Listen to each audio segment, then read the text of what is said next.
Hello friends, very good morning to all and welcome to the class. In this video lecture, we will learn present continuous tense में interrogative sentence pattern. तो सबसे पहले हम इसमें देखेंगे तीन तरह की अलग अलग सेंटेंस पैटर्न मैंने यहाँ पर आपको बताई है, तो पहले वो समझेंगे एंड उसके बाद हम देखेंगे कुछ एग्जाम्पल्स.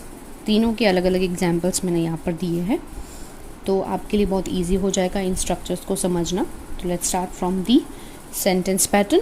तो सबसे पहली जो हमारी पैटर्न है इंट्रोगेटिव सेंटेंस में, by using form of to be. तो सबसे पहले सेंटेंस अगर सिंपल सेंटेंस बनाते थे तो सबसे पहले हम सेंटेंस की शुरुआत सब्जेक्ट से करते थे, बट क्योंकि ये इंट्रोगेटिव सेंटेंस है तो इसकी शुरुआत हम एम, इज़ और आर प्रेजेंट कॉन्टीन्यूअस के फॉर्म ऑफ टू बी यानी कि हेल्पिंग वर्ब जो प्रेजेंट कॉन्टीन्यूअस में यूज़ करते हैं, एम, इज़ और आर, इन तीनों में से एक का यूज़ करेंगे सबसे पहले, जिसको टू बी के फॉर्म्स के नाम से जाना जाता है.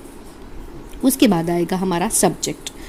उसके बाद है वर्ब विथ आईएनजी जिसे हम प्रेजेंट पार्टिसिपल के नाम से जानते हैं, प्लस ऑब्जेक्ट और प्लस एक्स्ट्रा वर्ड्स और at the end question mark.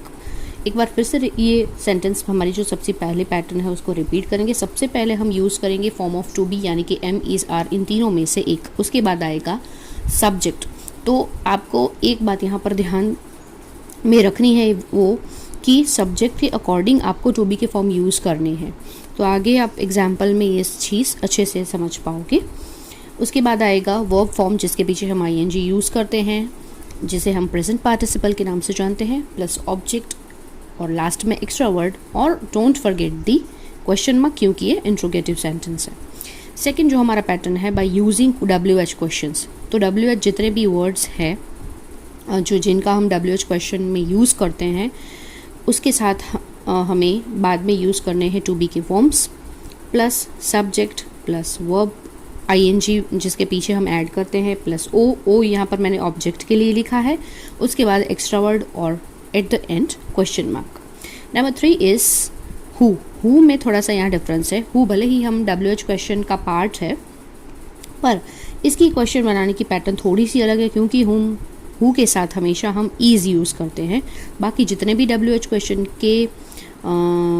Question जितने भी वर्ड है उनके साथ हम टू बी के अदर फॉर्म यूज़ करते हैं, पर हु के साथ हम इज़ यूज़ करेंगे. तो इसलिए मैंने उसे अलग से लिखा है ताकि आपको ये चीज़ याद रहे.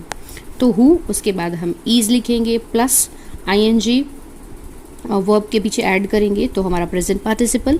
उसके बाद ऑब्जेक्ट प्लस एक्स्ट्रा वर्ड और at the end question mark. So let's see some of examples. सबसे पहला हमारा एग्जाम्पल है एम, इज़, आर तीनों में से किसी एक टू बी के फॉर्म का यूज़ करके मैंने लिखा है. तो सबसे पहले एम आई टीजिंग यू. मैंने यहाँ पर इंट्रोगेटिव सेंटेंस है तो क्वेश्चन बनाया है एम आई टीजिंग यू. तो एम के बाद मैंने आई का यूज़ किया क्योंकि आई एज अ सब्जेक्ट अगर आप आई का यूज़ कर रहे हो तो उसके साथ एम ही लगता है. अगर इसकी जगह किसी का नाम होता या कोई और he, she, it third person singular में से कोई होता तो उस वहाँ पर आप आर या फिर ईज किसी का भी यूज़ कर सकते थे, पर यहाँ पर आई है एज अ सब्जेक्ट इसलिए हमने एम का यूज़ किया है. फॉर्म टू बी के फॉर्म्स में मैंने एम का यूज़ किया है. तो एम आई टीजिंग यू. तो टीज जो है दैट इज़ मेन वर्ब, उसके पीछे आईएनजी मैंने ऐड किया है तो बन गया टीजिंग प्रेजेंट पार्टिसिपल. यू जो है हमारा ऑब्जेक्ट और इसमें कोई एक्स्ट्रा वर्ड नहीं है तो हमने सीधा यहाँ पर क्वेश्चन मार्क लगा दिया है. सेकेंड जो एग्जाम्पल है it is the example using WH questions. तो how many is a part of WH question. ये बात याद ध्यान में रखना आप लोग. How many students are going to visit a science fair. I repeat the sentence. How many students are going to visit a science fair? अब यहाँ पर how many जो है that is a WH question word. फिर हमारा subject है that is students. तो यहाँ पर एक स्टूडेंट की बात नहीं है, स्टूडेंट्स के पीछे s लगाया है. इट मीन्स स्टूडेंट बहुत सारे हैं, प्लूरल फॉर्म में हैं, इसलिए हमने यहाँ टू बी के फॉर्म में से एम और इज़ नहीं पर आर का यूज़ किया है. जब भी जो सब्जेक्ट है हमारा अगर प्लूरल फॉर्म में है तो आप आर यूज़ करेंगे, अगर वो सिंगुलर में है तो इज़ यूज़ करेंगे. उसके बाद go that is main verb form, जो रूट फॉर्म होता है दैट इज़ गो, उसके पीछे हमने आईएनजी को ऐड किया तो बन गया present participle going. To visit a science fair, that is extra word और at the end question mark. फिर से एक बार ये सेंटेंस पैटर्न को मैं रिपीट कर रही हूँ क्योंकि शायद आपको कुछ समझ में ना आया हो, तो एक बार फिर से रिपीट करते हैं। सबसे पहले WH जो हमारा क्वेश्चन वर्ड है वो है how many, plus students that is our subject, क्योंकि वो प्लूरल में है तो उसके साथ हम टू बी के फॉर्म्स में से आर का यूज़ करेंगे, प्लस गो के पीछे हमने ING ऐड करके प्रेजेंट पार्टिसिपल गोइंग यूज़ किया है। To visit a science fair, that is to visit, और ये सब ऑब्जेक्ट और पीछे जो science fair that is extra word और फिर क्वेश्चन मार्क। नंबर 3 हु का जो पैटर्न मैंने आपको याद करवाया कि भी थोड़ा सा चेंज है यहाँ पर, तो आपको याद रहे अच्छे से, इसलिए मैंने अलग से लिखा है। तो who is singing a song now, I repeat the sentence, who is singing a song now. Who plus is का यूज किया है वर्ब विथ ING यानी कि प्रेजेंट पार्टिसिपल, अ सॉन्ग जो है दैट इज योर ऑब्जेक्ट, और at the and जो extra word है दैट इज नाउ। ये चीज़ आप यहाँ पर एक नोट करने वाली बात ये है यहाँ पर कि जो नाउ ये वर्ड है, कुछ एक्स्ट्रा वर्ड्स ऐसे होते हैं जिसे देखकर ही आपको पता चल जाएगा कि सेंटेंस जो है that is in present continuous tense. Now यानी अभी की बात कर रहे हैं, इसका मतलब जो भी एक्शंस है वो अभी चल रहा है, तो जब भी एक्शन चालू है अब जो और हम उसके बारे में बात कर रहे हैं तो वो बन जाता है हमारा present continuous tense.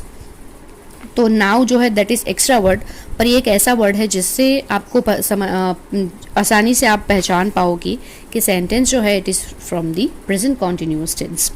So once again we repeat the sentence structure of interrogative sentence in present continuous tense. तो सबसे पहला हमारा एम इज़ आर जो टू बी के फॉर्म है उसको यूज़ करके हमने बनाया था, that is am is are plus subject plus present participle plus object, extra word और at the end question mark. Number second जो हमने ये बनाया था बाय यूजिंग WH क्वेश्चंस, तो WH question plus to be के forms, subject plus present participle plus object plus extra word और at the end question mark. Who का थोड़ा सा पैटर्न अलग है, ये आप खास करके नोट करना और इसे अच्छे से याद करना, that is who plus is plus present participle plus object अगर दिया है तो, और एक्स्ट्रा वर्ड अगर दिए गए हैं तो आप लिखो, नहीं दिए गए हैं तो it's okay, plus eight the end question mark. So I hope you understand the interrogative sentence pattern very well. Thank you.